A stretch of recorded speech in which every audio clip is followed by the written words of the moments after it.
I'm flying under the radar of darkness. Everything's in stealth mode," he told 7NEWS.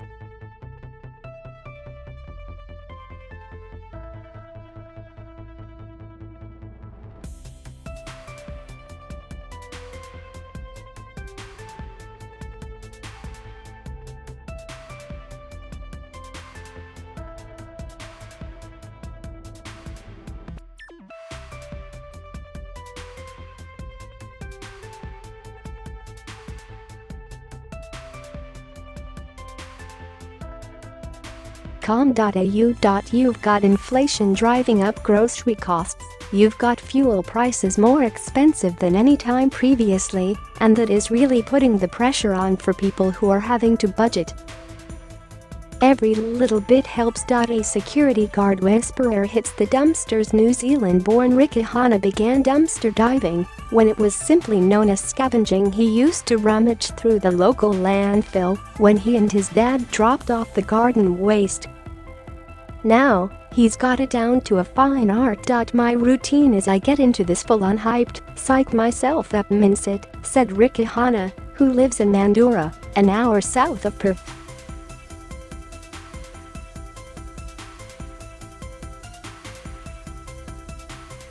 By day, Rikihana works at a takeaway shop called Aussies, where he serves up traditional Maori cuisine to a large population of New Zealanders in the area.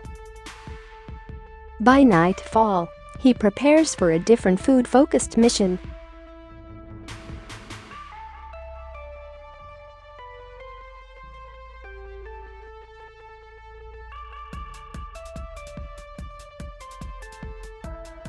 Woolworths also donates groceries to food bank. Rikihana heads out about 10.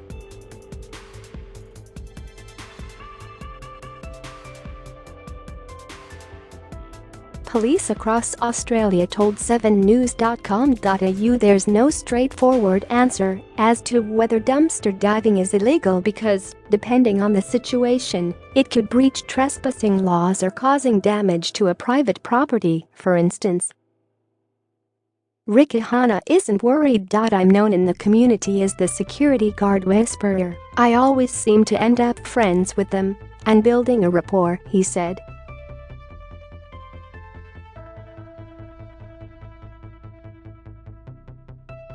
Now, he films himself dumpster diving and posts his videos online, not just for followers, but to leave a digital footprint for his 8 grandchildren so they can remember him.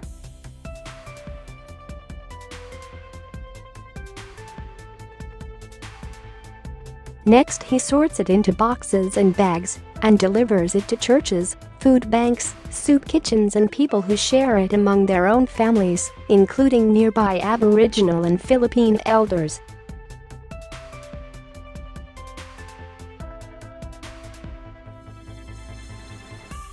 I didn't want any reward or recognition for it. I just wanted to help.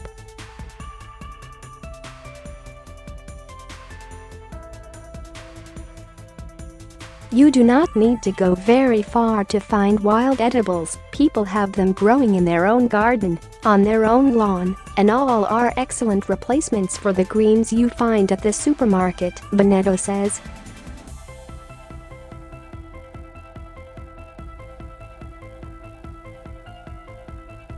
Wild fennel, saltbush, lily-pilly fruit, wild apples and warrigal greens in Australian answer to spinach are just a handful of the many foods you can forage in parks, on the roadside, or even in your own backyard, Brenden says.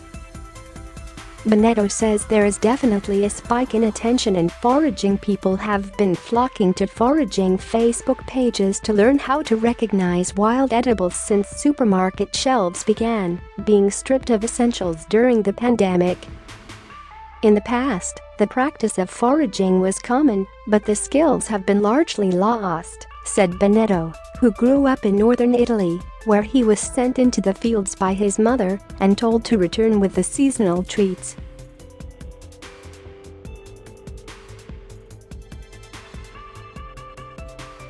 In times of need, these skills are rediscovered and brought back.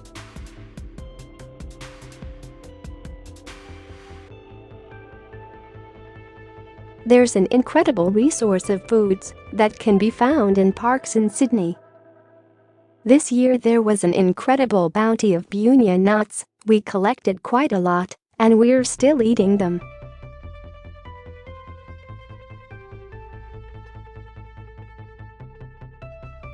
But there are still things to watch out for. In terms of legalities, there is a minefield of gray zones to be aware of, Benedetto said.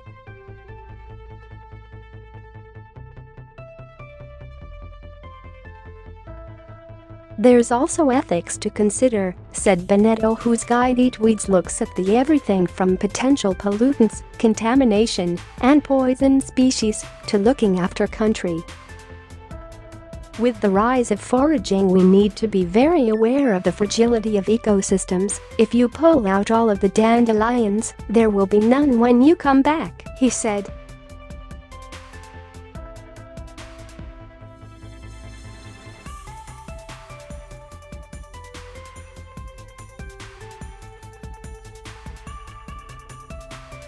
You get to go out every Sunday and care for the native ecologies, and in return you get a bag full of edible weeds.